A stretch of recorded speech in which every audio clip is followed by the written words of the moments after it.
This podcast is a part of the Carbon Almanac network of podcasts. Hey, Gen Z Changemakers. This is Generation Carbon, the podcast where kids like you help grown-ups like us save the planet. Gen Z Changemakers, we'd love you to get involved. If you'd like to submit your super scientific findings in a future episode, we need Gen Z science-minded story reporters on the climate case. Have your grown-ups visit carbonalmanac.org/kids to sign up. Today's Science Spark is from a changemaker named Aubrielle. Hi, I'm Aubrielle from Hudsonville, Michigan, and I wonder if plants will grow faster because of climate change. Hey, Perry Plan, how's it going? Hey, Edie, pretty good. Enjoying the view with all of these spring flowers popping up. I did it. I'm an author. I wrote a book. You wrote something? Whoa. Super cool, Callie Caterpillar. I know. I started writing and it just came to me. Almost like I'd heard it before. And guess who the book's about? My very best friend.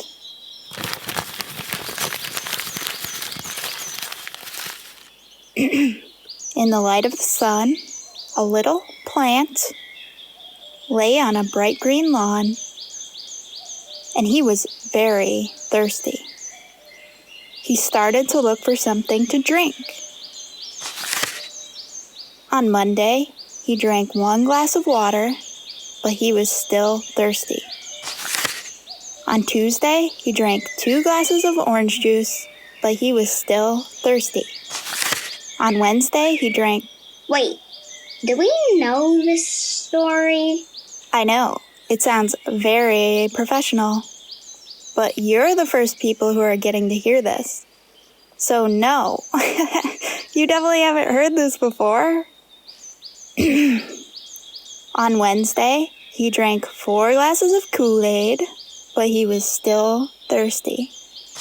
On Thursday, he drank 1 glass of lemonade, 1 chocolate milk, 1 regular milk, 1 apple juice, 1 grape juice, 1 kale juice, 1 flavored water, 1... Wait, I know. This is the very hungry... The plant's not eating. It's thirsty. Get it? Because of climate change? Anyway, then the plant had a bellyache. And it wasn't a little plant anymore. It was a big, fat... Caterpillar, like the very... talented caterpillar author. I know. I'm telling you, this story came so naturally to me. I didn't even have to think of what to write next. It just happened. With every word on every page, it was like, I was born to write this. And thank you. But please wait until the end. And he turned into a tall, gigantic plant. Get it? Climate change again? Plants are going to be very thirsty and get bigger because the earth is getting warmer. The end. Well, It's awesome, Callie. And I'm honored. You know, this reminds me of the very famous story, The Very Hungry Caterpillar by Eric Carle. wait a minute. That story is famous? That's the real-life adventures of my Uncle Waldo. I didn't know it was famous.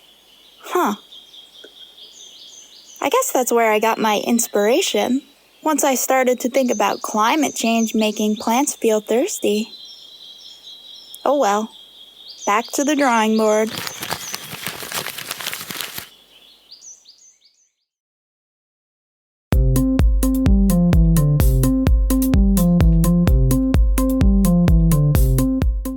Hi, Aubrielle. My name is Jared, and I teach college students about plants. Thank you for asking your great question about will climate change cause plants to grow faster? The answer in general is yes. With warmer temperatures, plants will grow faster.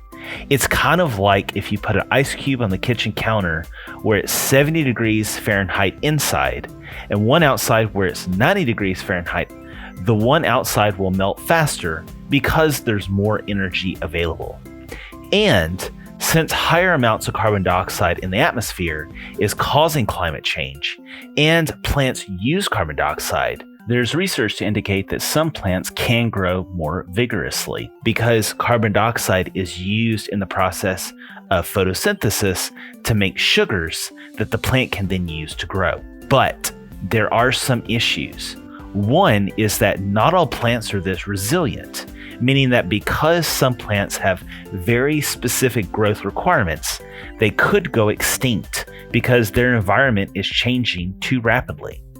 Another issue is that climate change will bring about more erratic weather. So just because of the fact that it's warmer and there's more carbon dioxide available doesn't necessarily automatically mean all plants are going to grow well, because with drought and extreme storms, we could see degradation of habitat. Part of the solution is, of course, to plant more plants and save the only wild habitats where plants live. In some cases, it may be the only place on the planet. What's cool and gives me hope is to see all the creative ideas people have for growing more plants, from planting them on rooftops like green roofs, to replacing cropland with prairies, to planting plants that will even filter rainwater. So I challenge you to go plant something. Every little bit helps. And thank you so much for your attention in making the world a more plantastic place.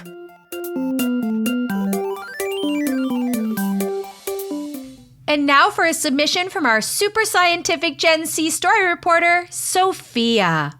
From Beamsville, Ontario, Canada, Sophia took a good look at the future of plants and came up with some really curious findings.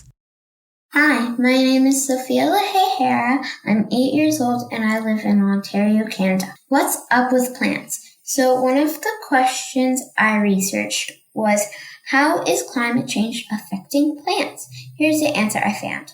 Rising temperatures lead to more frequent droughts, wildfires, and invasive pest outbreaks, leading to loss of plant species.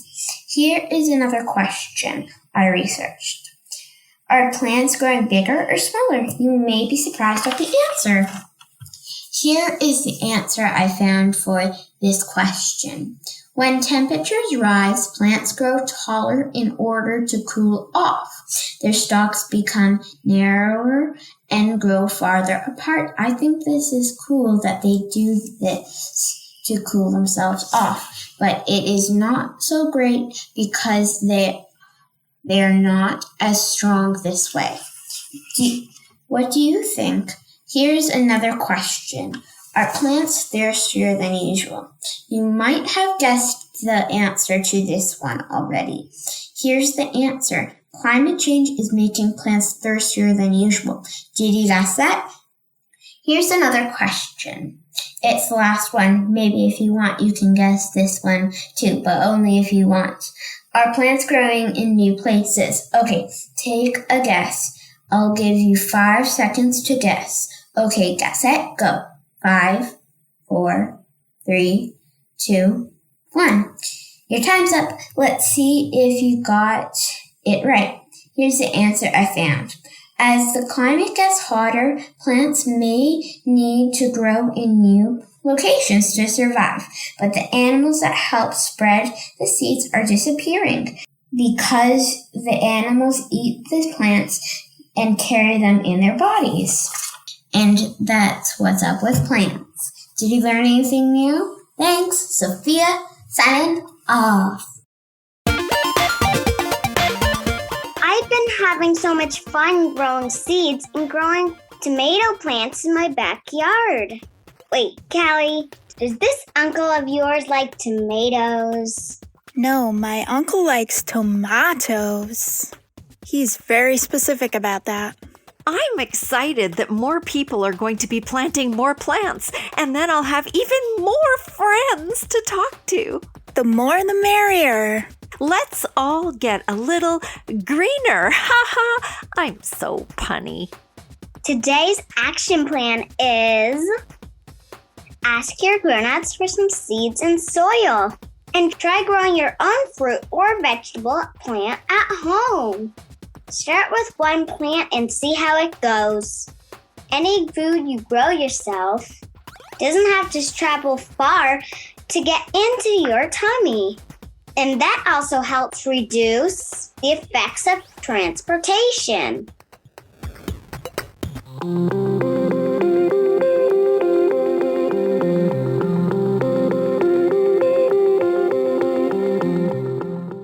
What will life look like in 2050?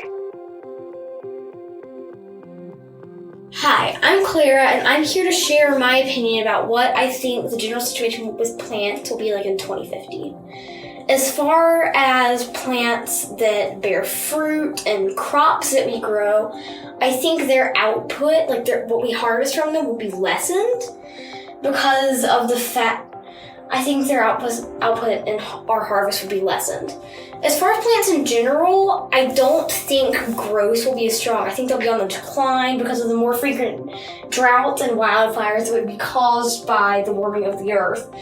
But also, a longer growing season could have a negative impact as well because it gives them more time to sap nutrients from the soil, eventually making it uninhabitable for animals, plants, and insects, which is a bad thing for us because it means we can no longer use that land. Thank you very much.